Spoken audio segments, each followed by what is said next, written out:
Another day and more portal targets for your Texas Tech Red Raiders, including one of the top edge rushers in the portal having interest in playing in the 806. And we'll discuss an offensive tackle familiar with Mac Leftwich's scheme down at Texas State.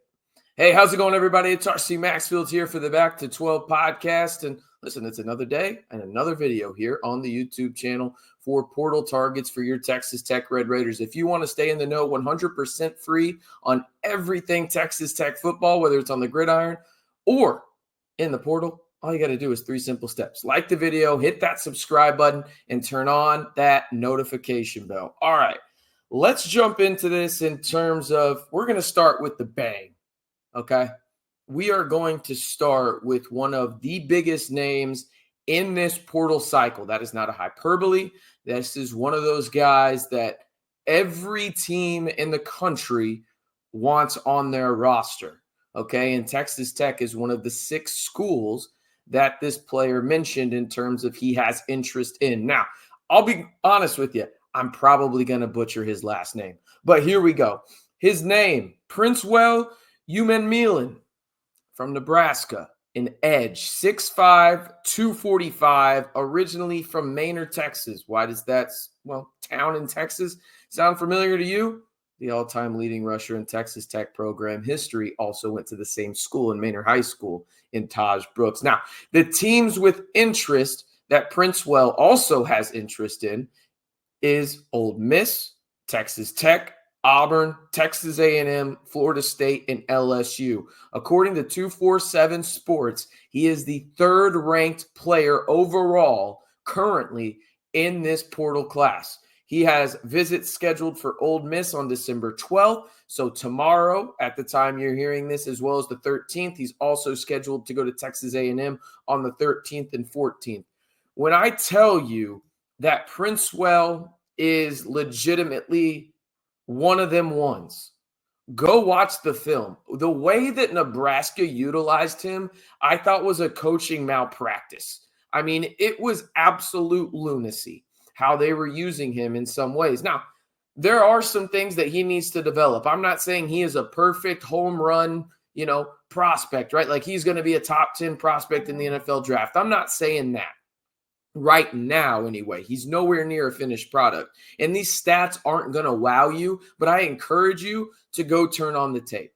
Because when you watch him play, you think to yourself, why is he being used that way when he's, again, 6'5", 245, runs like a gazelle, has the strength of an absolute Herculean-type player.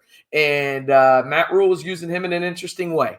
Let's just say that. Overall, in 2 seasons in Lincoln, he had 35 total tackles, only 1.5 sacks, but he was a top 220 player in the 2023 class. And I think he is a guy that if Texas Tech can land him, instant starter on the edge for the Red Raiders. He is a guy that I think can come in and be an impact guy, the likes that we haven't seen in terms of an 8.5, 9 sack type player in a while for the Texas Tech Red Raiders if your name isn't Tyree Wilson, right? So you look at that, I think he is a true difference maker off the edge, and there is going to be a very happy university and football program that land him, and Texas Tech is firmly in the mix. It would not shock me if you hear about a visit potentially coming up soon, and if you don't, probably because he committed to Ole Miss or Texas A&M, unfortunately, if you're part of Red Raider Nation. But this is a guy to keep your eye on. Again, Princewill, I'm going to butcher his last name, Umanmielen. Again, edge rusher out of Nebraska. He is a guy that is a legit game-changing type talent off the edge, and Texas Tech is one of the 6 schools that has stood out to him so far. Moving back to the offensive side of the football, I mentioned in the open that there's an offensive tackle that is very familiar with Mac Leftwich and his scheme. Well, his name is Alex Harkey, the offensive tackle out of Texas State, right tackle to be specific. He is 6'6", 335 pounds. He has 1 year of eligibility remaining. And last season at Texas State, he played 876 snaps.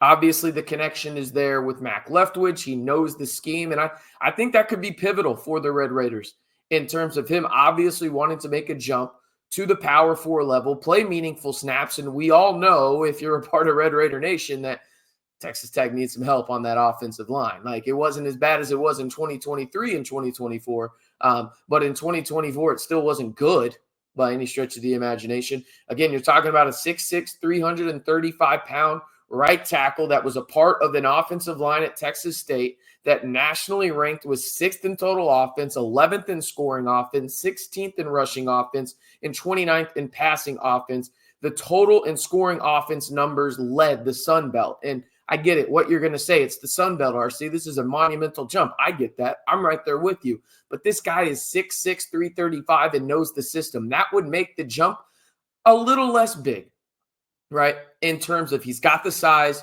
He's obviously well aware what the system's going to be, and there is a need for the Red Raiders. He is a guy that is an instant plug and play at the right tackle spot, and a guy that I would not be worried about in terms of being the day one right tackle for the Red Raiders in 2025. He's proven in terms of the ability. He's obviously has the size. And again, the trifecta there is he knows the offense. That is something that I think is pivotal for Texas Tech in terms of that fundamental base on the offensive line. You've got two guys coming back clearly in Vinny Scurry at the left guard spot, albeit after a medical hardship redshirt year where he's coming off of a knee injury, right? And then you've got Sheridan Wilson at the center spot. You feel pretty good about those two guys. If you can lock down a right tackle that is familiar with the scheme that your new offensive coordinator is bringing in, I think that would be an absolute home run addition for Joey McGuire in this Texas Tech football program.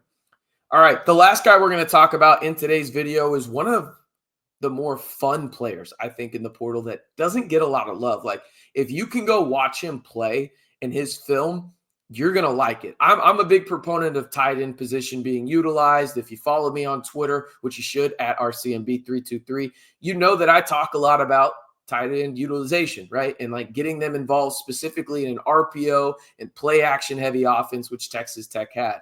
This is a guy, and granted, there could be, different utilization from the tight end position in a Mac Leftwich offense. I just think that he really didn't have the kind of standard in terms of the tight end spot at Texas State. I think he's going to have some options here. And that's basically a roundabout way of me getting to a guy named Terrence Carter Jr. from the University of Louisiana. Tight end, staying 6'2", 239. 2 years of eligibility remaining, originally from Killeen, Texas. In 2024, he had 48 catches, just under 700 yards, 689 yards to be exact, 4 touchdowns, and averaged about 14.5 yards per catch, He was also on the first team All-Sun Belt team in 2024. Now, I forgot to mention for Harkey in the Sun Belt, he was on the third team in the Sun Belt Conference. But going back to Terrence Carter here, he has an impressive catch ability. He's a better blocker than I think people give him credit for. Now, granted, this has been in limited film that I've seen, but I think he's got the tools to be a solid blocker if need be. But he's versatile. He lined up all over the field for the Raging Cajuns down there at Louisiana. He's a guy, in my opinion, that would be a great complement to a guy that you're already going to have in that tight end group in John Carlos Miller III. One of the more athletic tight ends Texas Tech has had in a long time is JCM3. And I think that Carter would fit in perfectly being maybe the tight end 2 or at, best even a tight end 1B alongside John Carlos Miller III. And I think he would also work really well in a Leftwich offense because you're going to be able to use them almost as chess pieces with how athletic a guy like John Carlos Miller III is. He's going to be moving around a lot. I think you could do similar things with Terrence Carter Jr. If he were to be a Red Raider. Those are 3 guys that all have scholarship offers from the Red Raiders. Again, Princewill, Alex Harkey, and then Terrence Carter Jr. all have scholarship offers from the Red Raiders. All are being targeted by Texas Tech in the portal, and all 3 are guys that I would welcome happily to wear the scarlet and black in 2025. And those are the latest 3 targets for the Red Raiders in the portal. That's going to do it for today's video. One more time, if you haven't already, be sure to like the video, hit that subscribe button, and turn on that notification bell for 100% free Texas Tech football content, whether it's actually happening on the gridiron, in the portal, on the recruiting trail, wherever it is, we've got you covered right here with the largest group and most interactive group of Texas Tech fans on YouTube right here in the Back to 12 podcast channel.